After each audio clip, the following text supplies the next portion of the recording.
Buenos días a todos. El día de hoy voy a continuar con los temas de la unidad 3 y voy a exponerles acerca de obesidad y trastornos alimenticios, los cuales abarcan la anorexia y la bulimia. Mi equipo está conformado por Francisco Ibarra y por una servidora. Bueno, como introducción tenemos que a nivel mundial la prevalencia de obesidad infantil se ha incrementado en estos últimos años, a pesar de todos los esfuerzos y las estrategias que se han propuesto para disminuirla. Esto se va a convertir en un problema de salud pública, ya que recordemos que México se encuentra en el primer lugar de obesidad infantil. Incluso ya superamos a Estados Unidos. Haciendo contraste a esto, vamos a hablar también acerca de los trastornos de alimentación, definiendo como trastorno al conjunto de síntomas y las conductas de riesgo que puede presentar en diferentes entidades clínicas y con distintos niveles de severidad. A su vez, un trastorno alimenticio se define como un grupo de condiciones relacionadas con la perturbación de la imagen corporal y el comportamiento normal de comer. Este se va a presentar cuando una persona no recibe la ingesta calórica que su cuerpo requiere para funcionar de acuerdo con su edad, con su estatura y su ritmo de vida. Y pues los principales trastornos alimenticios son la anorexia y la bulimia, de los cuales se hablará durante la presentación. Como objetivo general vamos a tener detectar alteraciones nutricionales en los pacientes en edad pediátrica, cuando se presente una acumulación excesiva de grasa corporal o bien cuando no se reciba la ingesta suficiente de calorías. Y como objetivo específico vamos a tener conocer las características y la clasificación de las alteraciones nutricionales, como lo son la obesidad y los trastornos alimenticios. Comenzando con el primer tema, que es la obesidad. La guía de práctica clínica la define como una enfermedad sistémica, crónica, inflamatoria y recurrente que se va a caracterizar por una acumulación excesiva de grasa corporal con el riesgo de complicaciones a nivel sistémico. También nos menciona que la obesidad se va a dar por un desequilibrio energético ocasionado por una alta ingesta de energía y un bajo gasto, influenciado por diversos factores como lo son alimentarios, ambientales, los cuales los vamos a mencionar más adelante. Como datos epidemiológicos encontramos que en la Encuesta Nacional de Salud y Nutrición, la ENSANUT, en el año 2016, menciona que en México 1 de cada 10 niños se encuentra con sobrepeso y en un total de 155 millones, más del 30% tiene obesidad.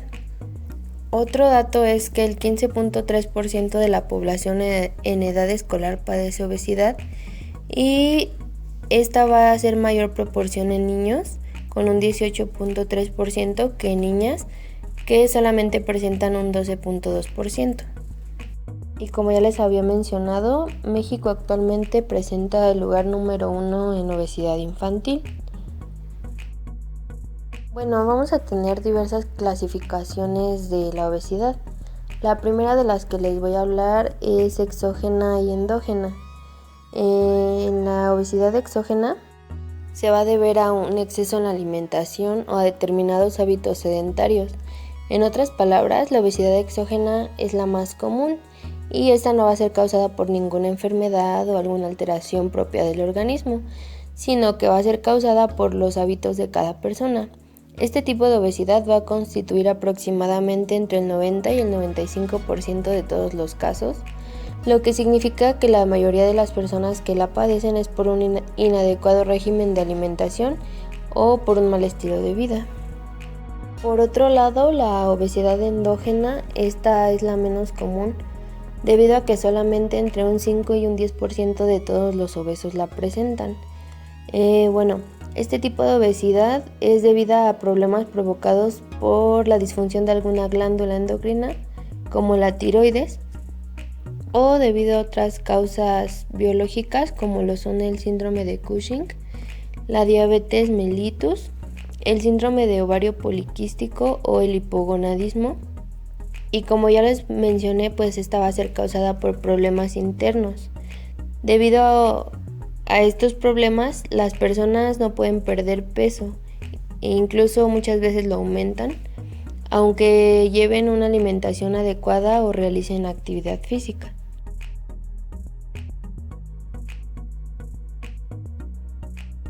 Nuestra siguiente clasificación es desde el punto de vista cuantitativo.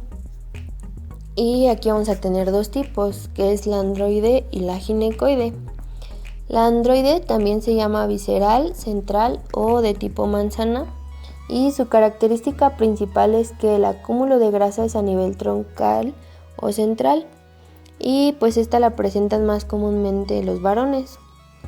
La segunda es la obesidad ginecoide, también llamada obesidad periférica o de tipo pera, y esta va a presentar la grasa a nivel periférico, preferentemente en la cadera y en la parte superior de los muslos.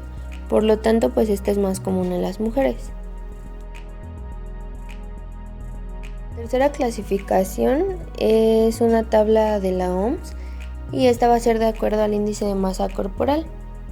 Recordando que el índice de masa corporal pues se calcula los kilogramos entre la talla al cuadrado. Cuando tenemos valores de 30 a 34.9, como lo marca en la tabla, pues se clasifica como obesidad y el riesgo que vamos a presentar es moderado. Pero si los valores son de 35 a 39.9, esta clasificación nos dice que es obesidad grado 2 y nuestro riesgo es alto. Y ya cuando es mayor a 40 o igual, pues la clasificación es obesidad grado 3 y vamos a tener un riesgo grave. Mencionar distintos factores de riesgo que vamos a tener para presentar este problema. Los primeros son factores de riesgo ambientales, entre los cuales encontramos una dieta alta en carbohidratos, ya que estos van a hacer que se eleve el nivel de glucosa en sangre, lo que va a ocasionar mayor liberación de insulina por el páncreas y eventualmente resistencia a la insulina.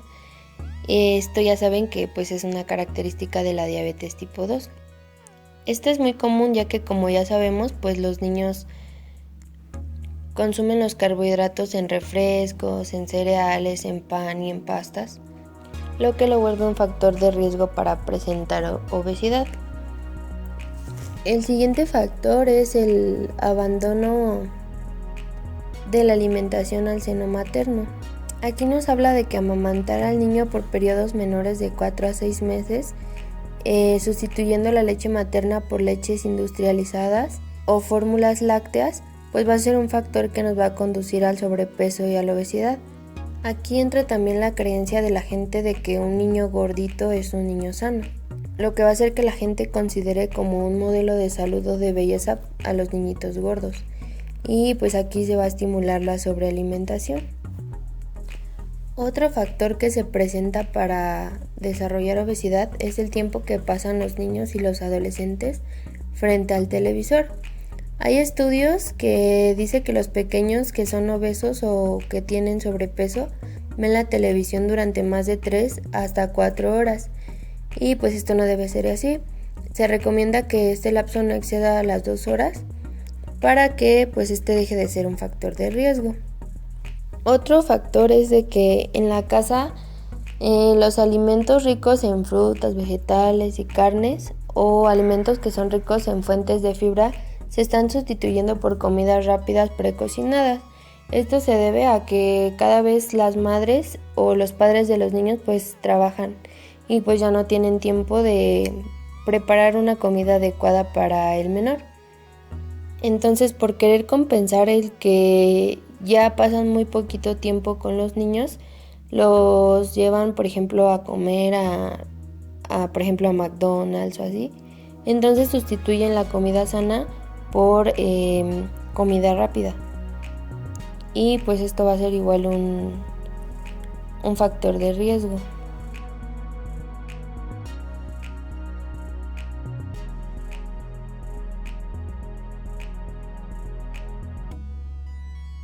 Otro factor de riesgo son los factores socioeconómicos, ya que obviamente pues una familia con un nivel de ingresos bajos no va a tener la posibilidad de una alimentación sana y variada, a comparación de quienes sí tienen mayores posibilidades de acceder a los servicios de salud y pues a tener más variaciones en su dieta, y además de estas variaciones en la dieta también que tengan acceso a diferentes establecimientos para realizar actividad física. Bueno, otros de los factores son los psicológicos, en los cuales encontré que los hijos de madres o padres solteros o parejas que se estén divorciando, tengan problemas en casa o tengan adicciones, presentan obesidad con mayor frecuencia que los niños que viven en familias integradas y sin desviaciones, ya que los niños que presentan problemas familiares van a hacer que sus problemas se manifiesten como sobrepeso, obesidad o trastornos de la alimentación, que ya les voy a mencionar más adelante. Bueno, otro factor es la autoestima en los niños. Por lo que yo encontré, entre los adolescentes obesos que presentan grado 3, alrededor de la mitad van a tener síntomas depresivos, entre ellos la ansiedad. Entonces, si aumentamos esto a que tienen una autoestima bajo, es cuando empiezan a presentarse problemas de aislamiento y que presentan conductas riesgosas y antisociales, y que pueden caer en drogadicción o alcoholismo, a comparación de los otros adolescentes que no tienen esta enfermedad. Bueno, para el diagnóstico encontré que se debe de realizar una historia clínica completa y se le debe de hacer especial énfasis en los antecedentes heredofamiliares. Aquí tenemos que investigar si tiene familiares con antecedentes de obesidad, diabetes, hipertensión.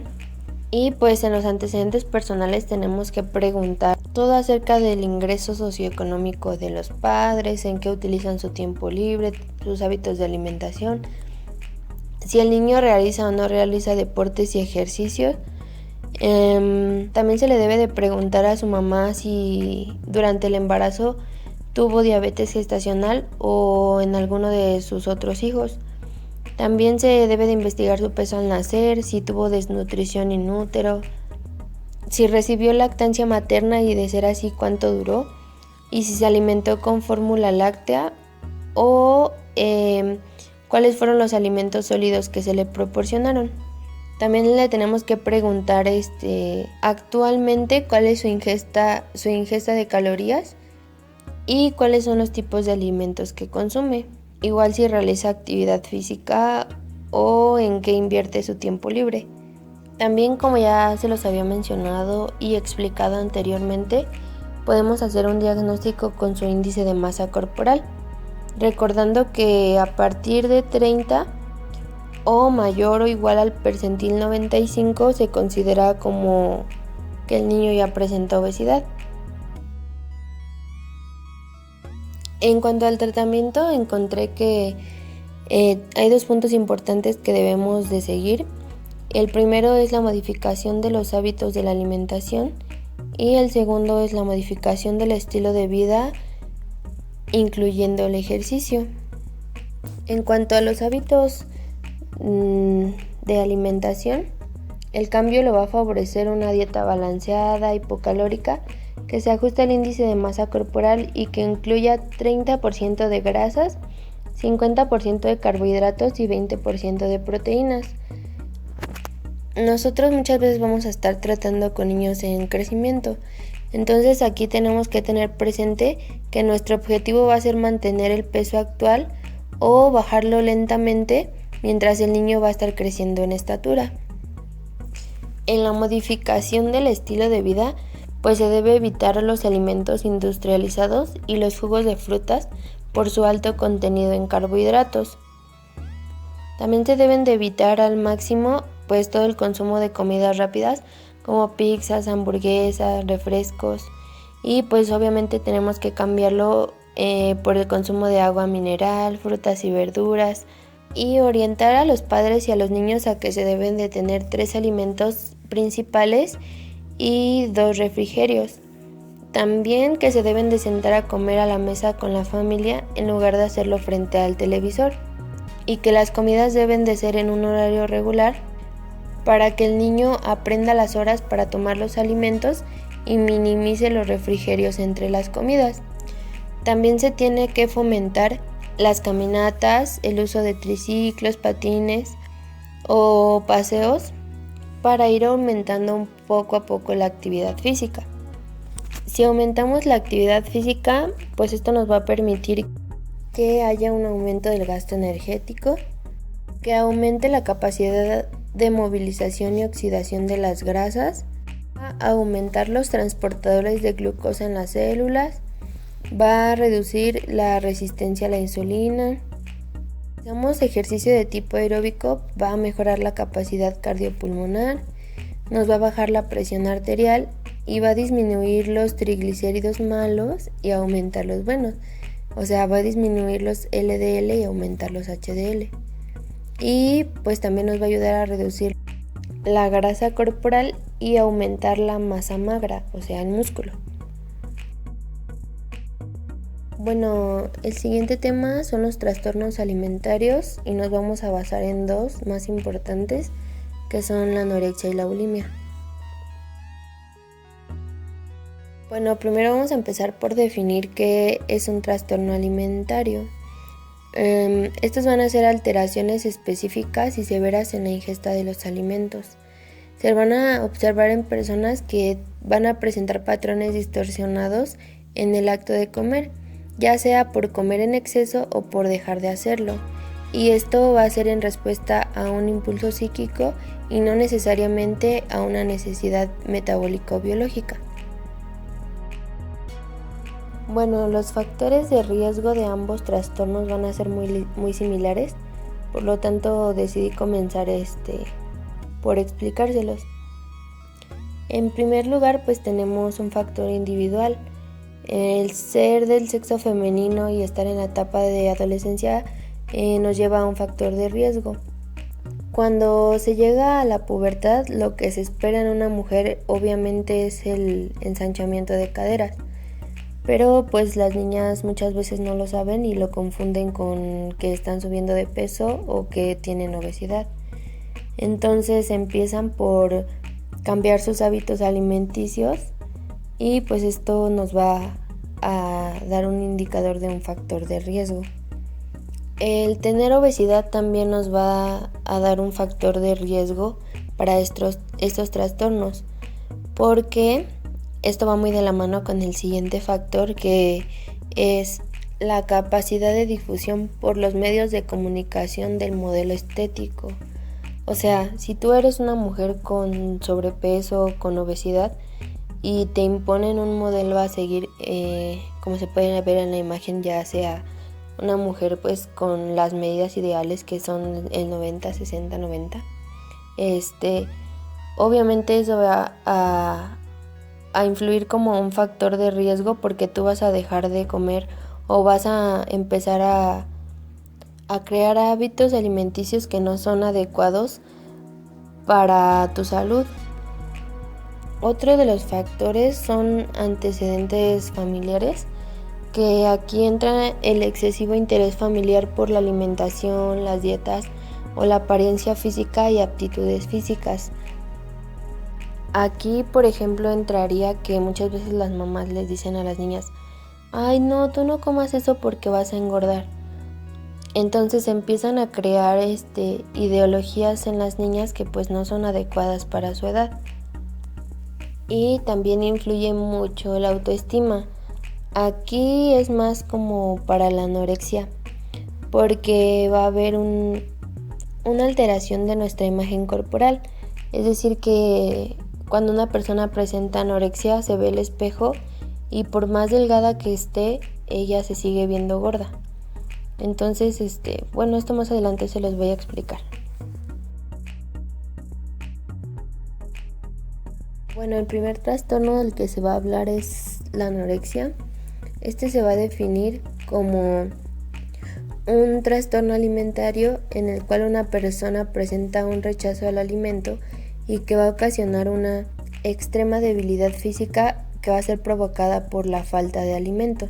También va a presentar una incapacidad para permanecer en un peso corporal mínimo considerado normal para su edad y su estatura. También va a constituir una obsesión en su aspecto, observándose insatisfacción permanente con la delgadez alcanzada. Es lo que les mencionaban los factores de riesgo. O sea, a pesar de que la mujer se ve al espejo, ella no está conforme con lo que está viendo, o sea, se sigue viendo gordita a pesar de que ya está en una delgadez extrema. Incluso leí que hay mujeres que sí saben que están en una delgadez extrema, pero que para ellas no es suficiente porque se siguen viendo grasa en los glúteos, en la entrepierna. Entonces, para ellas no es suficiente que ya estén en un peso súper bajo. Los datos epidemiológicos para la anorexia van a ser que se presenta en niñas a principios o mediados de la adolescencia y va a tener una mayor prevalencia en raza blanca y clase socioeconómica superior a la media.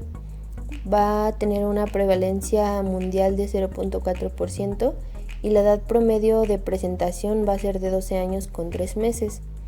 En 2006, la Ensanud realizó una encuesta nacional en adolescentes. Los datos que arrojó es que el porcentaje de preocupación por engordar es 7% en los hombres y hasta 26% en mujeres. De las personas encuestadas, en los varones realizaban ejercicio excesivo 2.4% y las mujeres realizaban prácticas de ayuno hasta en un 7%. Para la fisiopatología de la anorexia encontré que va a haber una disminución del tejido adiposo e hipoinsulinismo. Esto nos va a llevar a una reducción en la síntesis y secreción de leptina. Recordemos que la leptina va a ser una hormona que regula el apetito y tiene como función principal inhibir la ingesta de alimentos y aumentar el gasto energético para mantener constante el peso corporal. Con la secreción de leptina va a haber un declive de la triiodotironina, lo que nos va a llevar a un hipotiroidismo funcional y por lo tanto a un estado hipometabólico. Otra hipótesis es que la hormona del crecimiento se va a ver aumentada y esto va a ocasionar un efecto inversamente proporcional al índice de masa corporal, lo que va a favorecer la gluconeogénesis y la lipólisis y por lo tanto se va a mantener la euglicemia. La anorexia presenta como indicios la estimación exagerada del tamaño y forma del cuerpo o partes de este, la disminución de la ingesta alimentaria, va a presentar astenia, adinamia, dificultad para concentrarse, sensación de frío, piel seca, falta de cicatrización, equimosis, carotenodermia en manos y estreñimiento. La carotenodermia va a ser que las manos van a presentar un color amarillento. Como diagnóstico vamos a tener que las personas que presentan anorexia van a tener una dieta restrictiva, van a tener el hábito de contar y limitar el número de calorías, también una elección monótona y limitada de sus alimentos, un consumo excesivo de agua o bebidas sin calorías, una disminución del número de comidas, eliminación de algunos tiempos de comida. Esto quiere decir que se saltan la cena o el desayuno o así. Van a tener características obsesivo-compulsivas, van a estar irritables, van a tener adhesión rígida a ciertas normas de alimentación.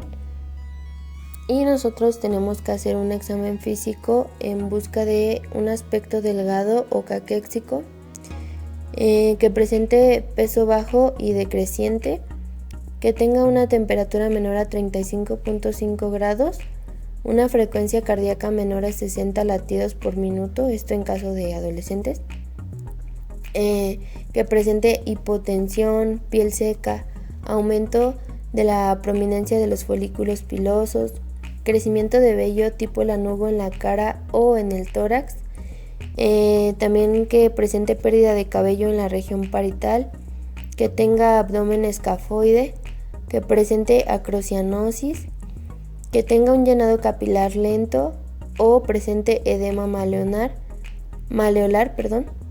y que tenga pérdida de tejido muscular, subcutáneo y adiposo.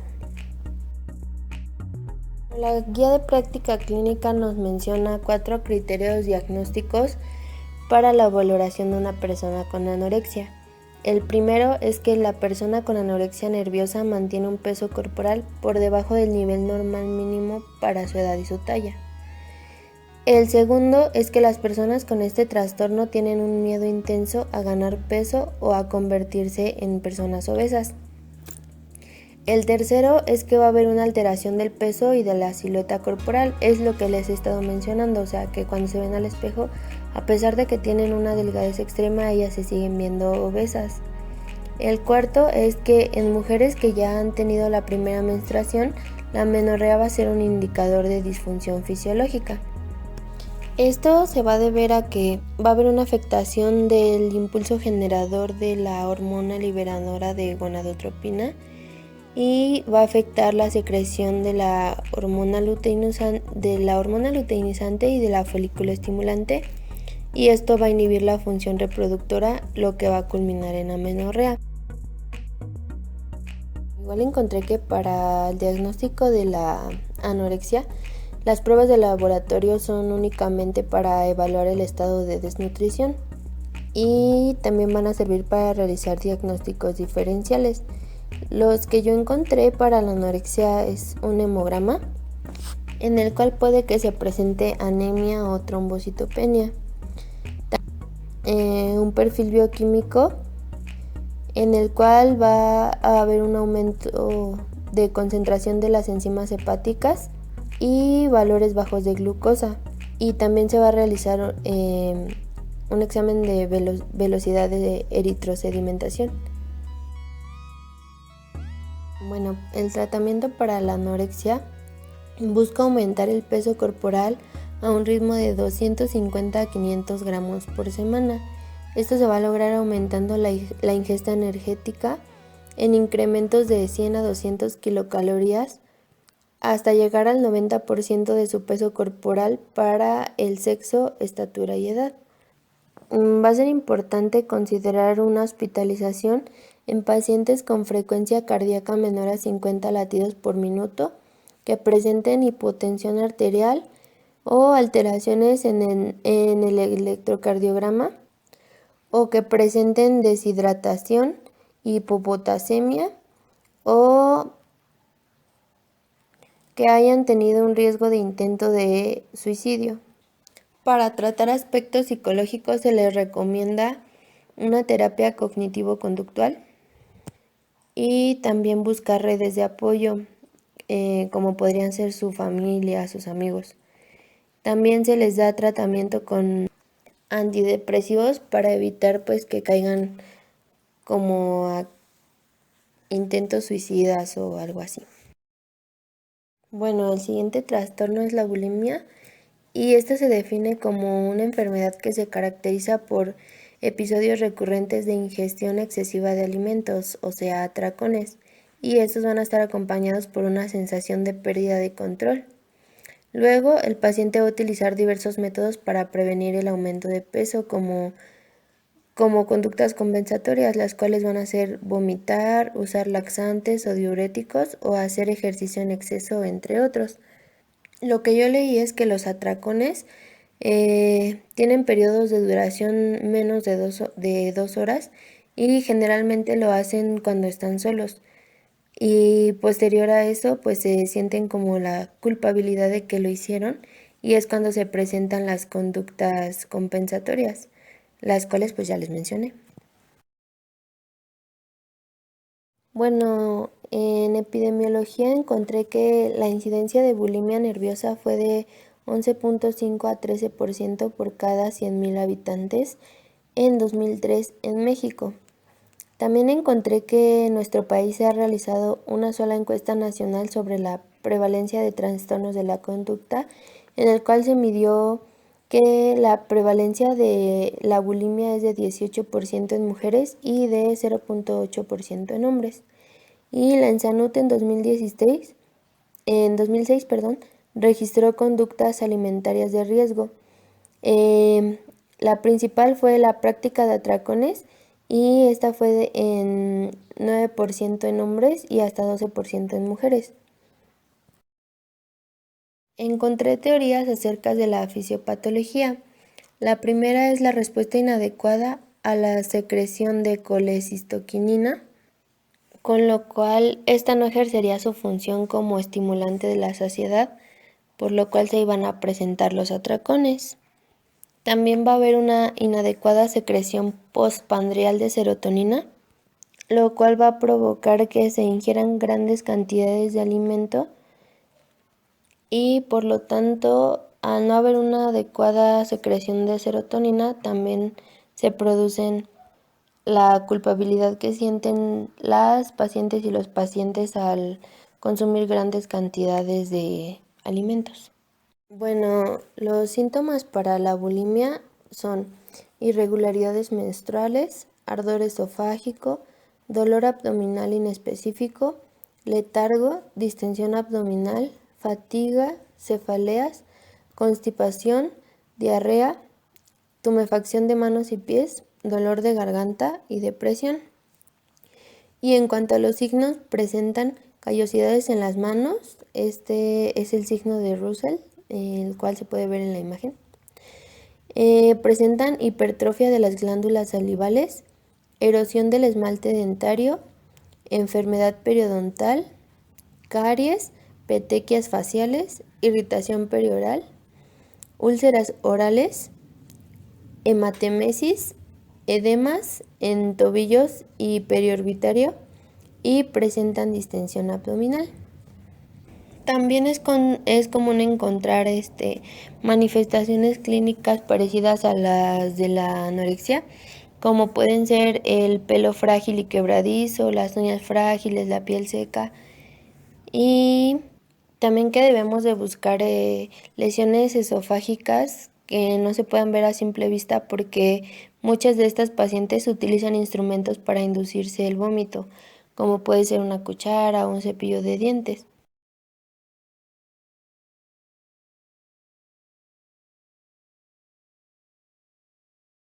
Para el tratamiento de la bulimia, encontré que es importante reducir la acidez gástrica con bloqueantes H2 para disminuir el riesgo de esofagitis, y también que se debe derivar a un odontólogo para asegurar la vigilancia y tratamiento de los dientes. De igual manera, se debe de canalizar con un psicoterapéutico para que le dé una terapia cognitivo-conductual. Y de igual manera se va a intentar reemplazar los atracones por un patrón estable de alimentación, evitando que éste le provoque hambre para que luego no vuelva a caer en un atracón.